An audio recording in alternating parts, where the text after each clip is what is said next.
Besar mulia kasih-Mu, Kau korbankan hidup-Mu, curahkan darah-Mu sebagai ganti dosaku. Kau berikan harapan di dalam kesesakan.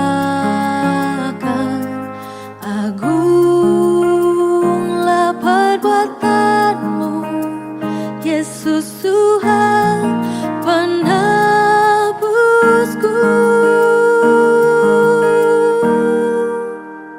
Karena kasih-Mu yang selamatkanku, menyucikan dan menebus hidupku. Ku naikkan syukur buat pengorbanan-Mu, Maha mulia dan terindah Kau, Yesus.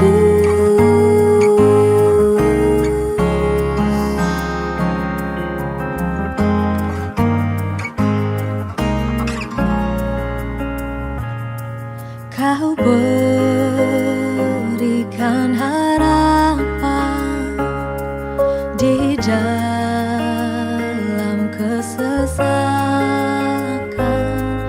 Agunglah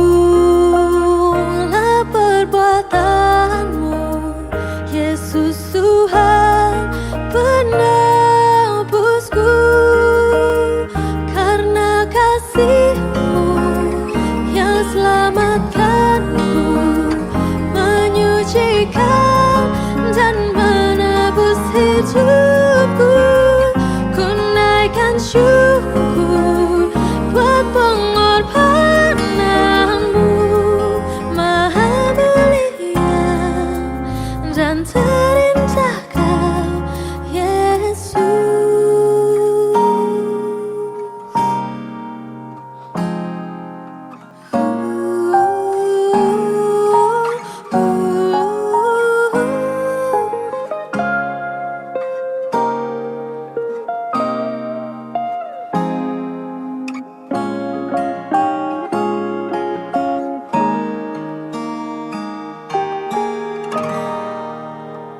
Karena kasih-Mu yang selamatkanku, menyucikan dan menebus hidupku.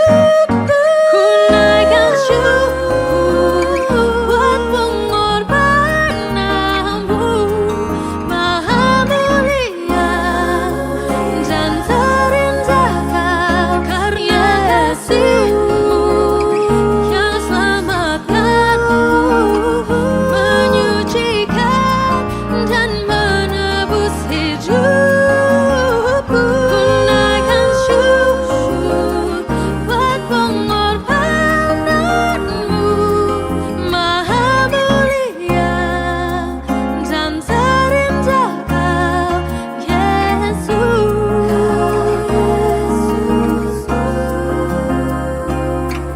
Maha mulia dan terindah Kau, Yesus.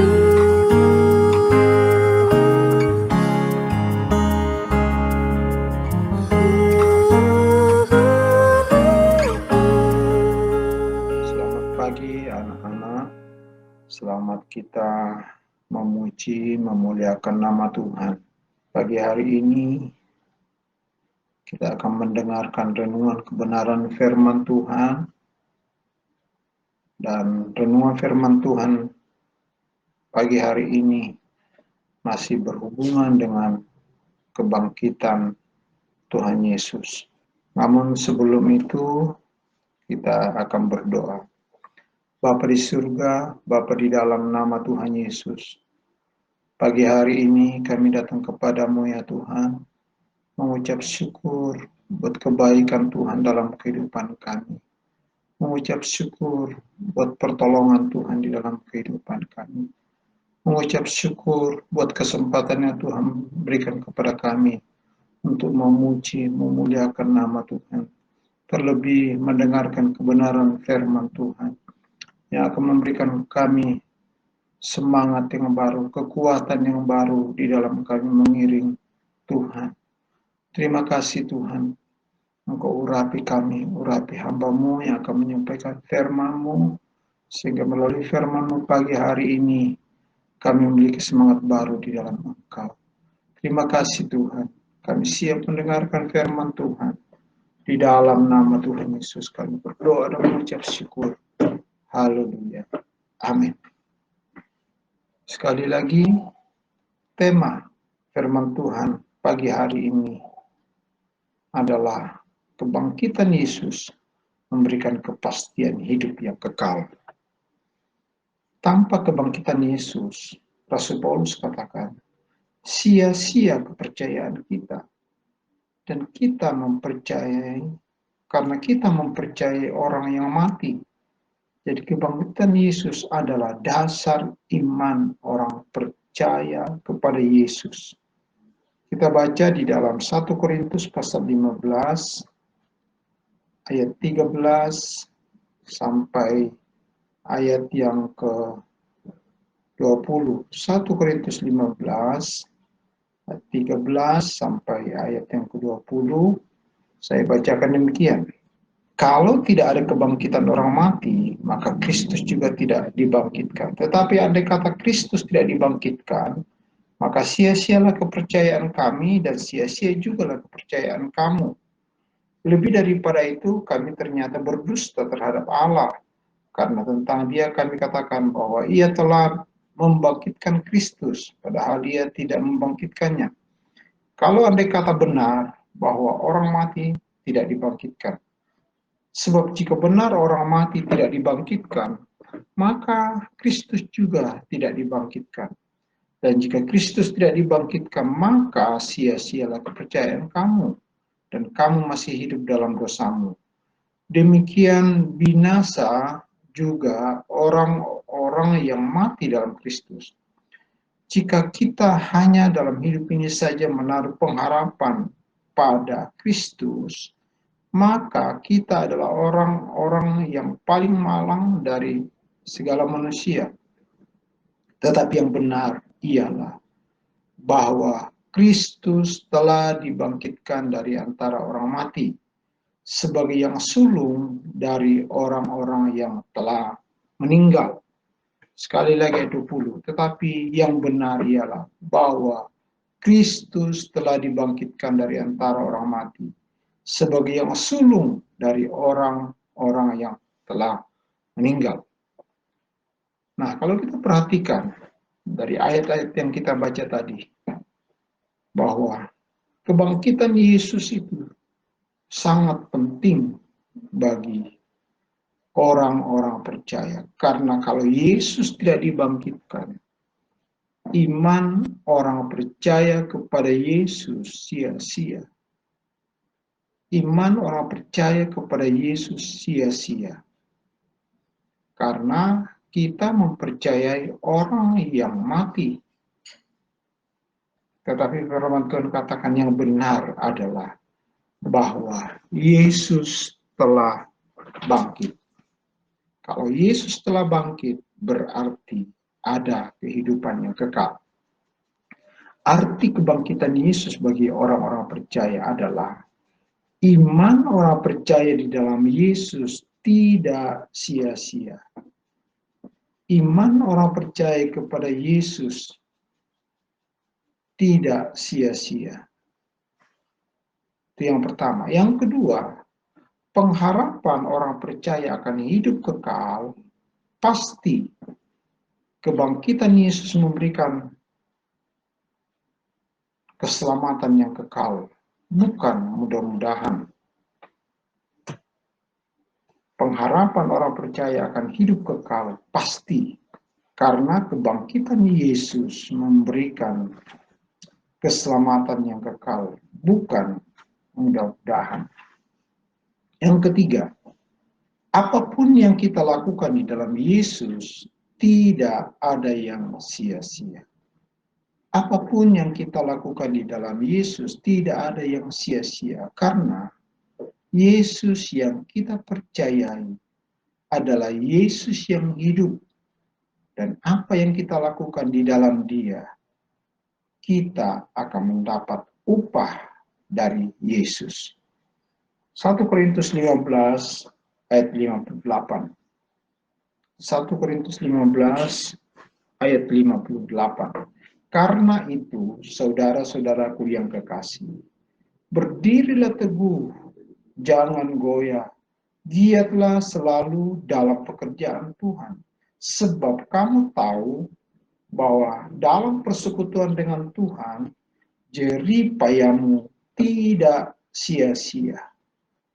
Jadi, orang yang percaya di dalam Yesus yang bangkit itu, kalau melakukan segala sesuatu, melakukan sesuatu dalam hidupnya, dikatakan tidak ada yang sia-sia. Itu sebabnya kita perlu giat selalu. Kita perlu semangat selalu dalam melakukan sesuatu. Karena Yesus yang kita percayai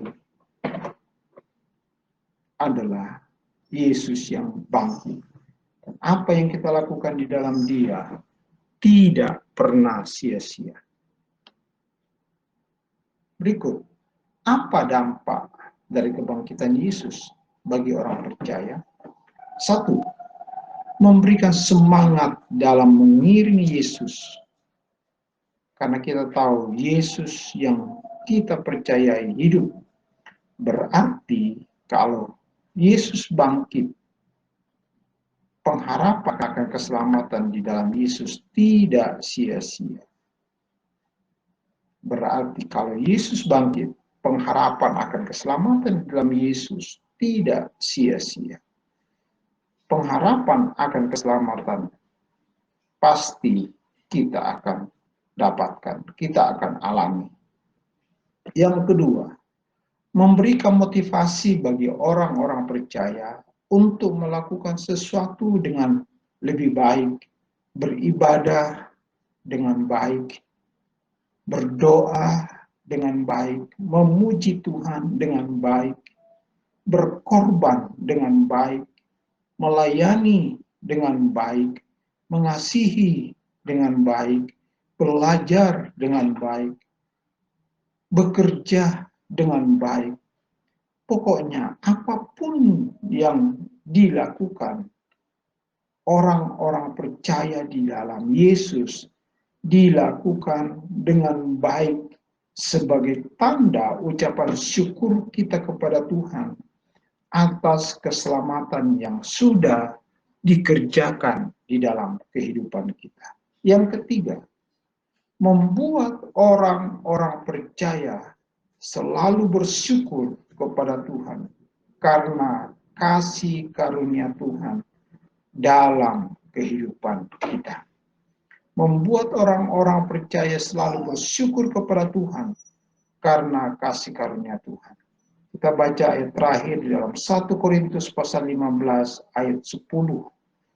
Ini adalah pernyataan Rasul Paulus atas kasih karunia yang Tuhan berikan di dalam kehidupannya. Tetapi karena kasih karunia Allah, aku adalah sebagaimana aku ada sekarang.